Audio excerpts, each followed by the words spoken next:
de choses et mon amie la rose me l'a dit ce matin. À l'aurore je suis née, baptisée de rosée, je me suis épanouie.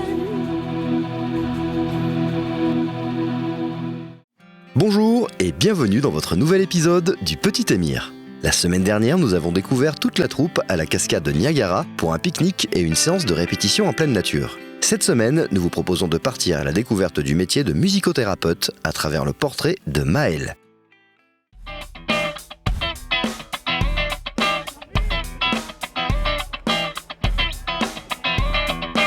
Aujourd'hui, Maëlle a rendez-vous au collège de la montagne avec ses élèves.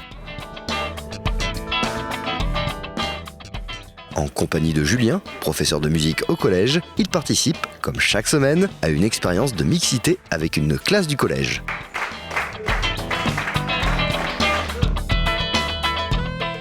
Maëlle emmène ensuite tous les jeunes en extérieur pour une séance de batucada. Nous profitons de ce moment pour interviewer Julien, le professeur de musique. Cette année, on a intégré avec mes élèves l'IME de la montagne avec des enfants handicapés. Je l'intègre avec une 4e SECPA. La mixité au collège de la montagne se passe bien. Pour mes élèves, ce qui est bien, c'est qu'ils s'occupent. Généralement, ils arrivent à s'occuper des enfants handicapés.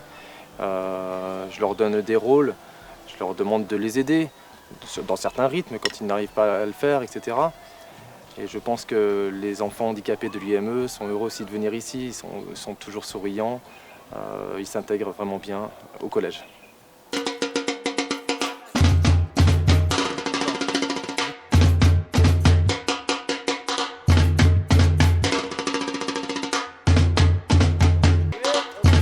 Place ensuite à la séance de percussion sur un air de samba.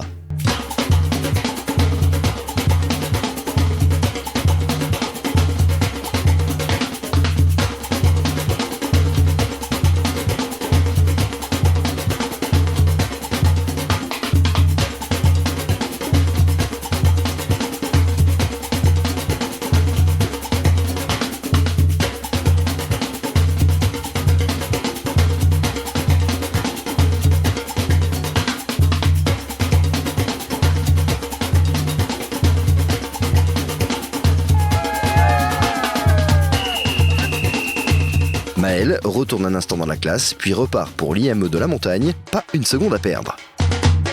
À l'IME, nous croisons Désiré, moniteur et éducateur, qui nous parle de Maëlle. On a constaté qu'effectivement, la musicothérapie, il apaise ce public, il aide beaucoup et permet à les autres de s'exprimer, de montrer aussi les autres savoir-faire, savoir-être. Et c'est vrai qu'il permet à les autres aussi comment dire, on les voit sur notre regard.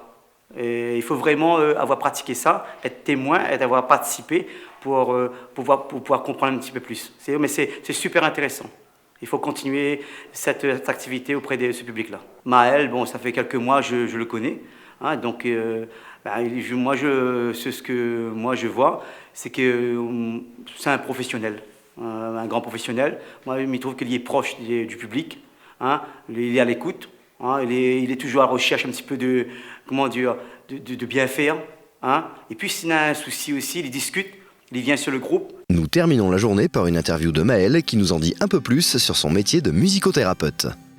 La musique pour atteindre des objectifs thérapeutiques, donc c'est le média musical, ce qu'on appelle. Donc je ne vais pas forcément viser l'aspect esthétique de la chose, c'est-à-dire que le but dans les séances de musicothérapie, c'est pas de faire du beau particulièrement, mais par contre, ça va être d'utiliser la musique pour arriver à des objectifs, que ce soit des objectifs de communication, que ce soit des objectifs de relaxation, de développement cognitif, donc tout ce qui est les processus du cerveau.